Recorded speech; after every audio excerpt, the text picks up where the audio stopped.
একজন কৃষক তার ক্ষেতে একটি সোনার কলসি খুঁজে পান। তিনি কলসিটি কাঁধে করে বাড়িতে নিয়ে আসেন। এরপর কৃষক এবং একটি পায়রা মিলে সোনার কলসিটির মধ্যে ডিম রাখেন। কিছুক্ষণ পরেই ডিমগুলো সোনায় পরিণত হয়। এটি দেখে কৃষক অবাক হয়ে যান এবং আনন্দে পাগল হয়ে ওঠেন। তিনি সব সোনার ডিম ও কলসিটি নিজের কাছে রেখে ঘুমিয়ে পড়েন। রাতের অন্ধকারে একটি ইঁদুর চুপিসারে কলসিটির ভেতর ঢুকে যায়।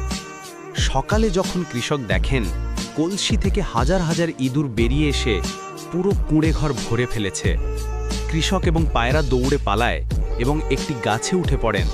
তখন কৃষক দ্রুত গাছ থেকে লাফিয়ে নেমে আসেন, কলসিটি তুলে ক্ষেতের দিকে দৌড়ান এবং কলসিটি মাটিতে পুঁতে দেন। এরপর তিনি ঘরে ফিরে কাঁদতে শুরু করেন, কারণ কেউ লাইক আর সাবস্ক্রাইব করেনি।